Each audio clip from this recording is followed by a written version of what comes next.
দীর্ঘ 5 বছর পর শিলিগুড়িতে পিপিপি মডেলে ফের চালু হলো ঐতিহ্যবাহী টয় ট্রেনের জঙ্গল সাফারি। এছাড়াও পর্যটকদের জন্য একাধিক নতুন পরিকল্পনা নিয়ে ডিএইচআর এর। দীর্ঘদিন পর টয় ট্রেন চালু হওয়ায় খুশি হাওয়া পর্যটন মহলে। দীর্ঘ 5 বছর পর পুনরায় পিপিপি মডেলে চালু হলো টয় ট্রেন জঙ্গল সাফারি। দার্জিলিং হিমালয়ান রেলওয়ে কর্তৃপক্ষের উদ্যোগে ফের এই বিশেষ পরিষেবা শুরু হওয়ায় পর্যটন মহলে খুশির হাওয়া। কর্তৃপক্ষ সূত্রে জানা গিয়েছে, মূলত সপ্তাহের শনিবার এবং রবিবার এই জঙ্গল সাফারি চালু থাকবে। बहुत अच्छा लग रहा है, बहुत अच्छा लग रहा है। हम लोग वैसे दार्जिलिंग से है, पहले भी देखा हुआ, लेकिन अब हम लोग को बहुत इंजॉय हो रहा है।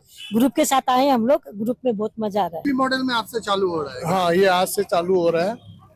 पेपर में आया था तो मैंने बुकिंग कराई थी। हम लोग 21 पर्सन है, जो कि हम लोग तीनदारी आज पिकनिक बनाने के लिए जा रहे हैं। कैसे लग रहा है सर? बढ़िया लग रहा है, बढ़िया लग रहा है। एक्चुअली पहले तो मैं बचपन में तो इसी में सफर करता था, स्कूल आना जाना सब कुछ, लेकिन अब तो काफी एज भी हो गया और अब ये नया शुरू हुआ तो एक नया अलग सिस्टम का लग रहा है, बढ़िया लग रहा है। এই সাফারি শিলিগুড়ি জংশন থেকে গয়াবাড়ি পর্যন্ত চলবে। যাত্রাপথে পর্যটকেরা ঐতিহ্যবাহী টয় ট্রেনের রোমাঞ্চকর সফরের পাশাপাশি উপভোগ করতে পারবেন চা বাগানের মনোরম দৃশ্য, পাহাড়ি প্রকৃতির সৌন্দর্য এবং স্থানীয় সংস্কৃতির স্বাদ। জঙ্গল সাফারির মাধ্যমে পাহাড়, প্রকৃতি ও লোকজ সংস্কৃতির এক অনন্য অভিজ্ঞতা তুলে ধরাই মূল লক্ষ্য বলে জানানো হয়েছে। বেসরকারি সংস্থার কর্ণধার সঞ্জয় গোস্বামী জানান, যাত্রা শুরুর সঙ্গে সঙ্গে পর্যটকদের জন্য চা ও কফির ব্যবস্থা থাকবে। গয়াবাড়ি পৌঁছে পর্যটকদের জন্য বিশেষ পিকনিকের আয়োজন করা হয়েছে।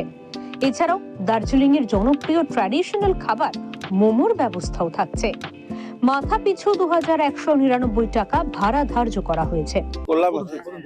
আমরা 2007-এ চালিয়েছি এবং ভালো সাড়া পেয়েছিলাম শিলিগুড়ি শহরে এবং পর্যটকদের জন্য। আবার চালু করলাম আজকে থেকে, যাত্রা শুরু করলাম আজকে থেকে।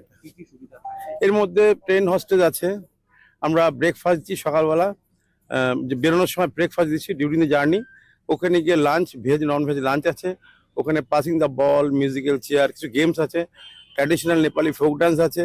তারপরে আমার সন্ধ্যাবেলা এখানকার traditional momo and tea coffee দিয়ে ব্যাক করাচ্ছি। আশা করছি ভালোই হবে। হ্যাঁ, ট্যুরিজমের ডেভেলপ তো নিশ্চয়ই হবে এটাতে। প্রচুর বাইরের ট্যুরিস্টও এসে টয় ট্রেনটা একদিনে সারাদিনের জন্য এনজয় করবে। সারাদিনের প্যাকেজ, হ্যাঁ, সপ্তাহে 2 দিন, শনিবার রবিবার এবং হলিডে। প্যাকেজের খরচা 2199 টাকা আমরা এই মুহূর্তে রেট রেখেছি পার হেড।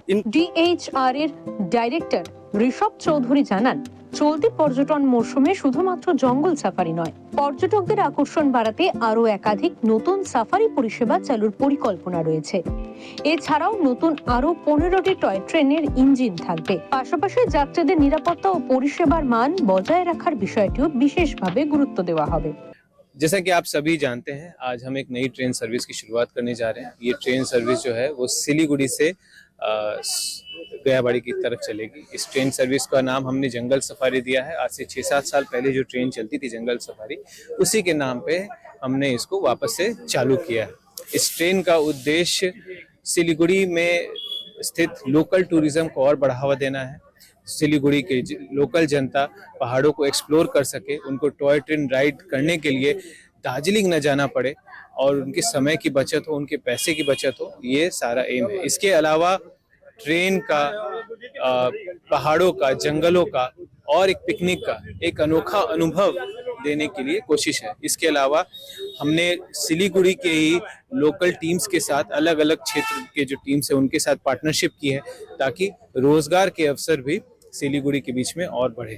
দীর্ঘ 5 বছর পর আবারও কিন্তু পিপিপি মডেলে ডিএইচআর এর পক্ষ থেকে শুরু হলো টয় ট্রেন জঙ্গল সাফারি। শিলিগুড়ি জংশন থেকে ঘয়াবাড়ি পর্যন্ত এই জঙ্গল সাফারি হবে। এই জঙ্গল সাফারির জন্য যে ভাড়া নির্ধারণ করা হয়েছে তা কিন্তু যে বেসরকারি যে সংস্থা রয়েছে তারা কিন্তু 2100 টাকা ভাড়া নির্ধারণ করেছে।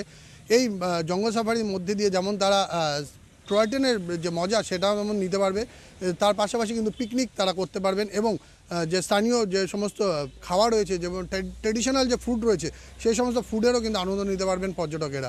আজ কিন্তু 21 জনের একটি দল এই যে জঙ্গল সাফারি যে প্রথম দিন শুরু হলো তাতে কিন্তু অংশ নিয়েছেন, এবং যা কর্তৃপক্ষ রয়েছে তাদের পক্ষ থেকে বলা হচ্ছে যে সমস্ত ধরনের যে ট্রেডিশন আছে, অর্থাৎ পাহাড়ের যে ট্রেডিশন আছে, সেই ট্রেডিশনকে ফলো করেই কিন্তু আজকের এই যে জঙ্গল সাফারি সেটা কিন্তু চলবে। প্রতি সপ্তাহে শনিবার এবং রোববার শিলিগুড়ি জংশন থেকে ঘয়াবাড়ি পর্যন্ত এই জঙ্গল সাফারি চলবে বলে জানা গিয়েছে ডিএচআর কর্তৃপক্ষের পক্ষ থেকে। ডিএচআর কর্তৃপক্ষের পক্ষ থেকে যে ওই নতুন উদ্যোগ, এই উদ্যোগে কিন্তু খুশি হওয়া উত্তরবঙ্গের পর্যটন মহলে। শিলিগুড়ি থেকে ক্যামেরা পার্সন স্বপন সাহার সাথে অরূপ পোদ্দার, ওমকার বাংলা।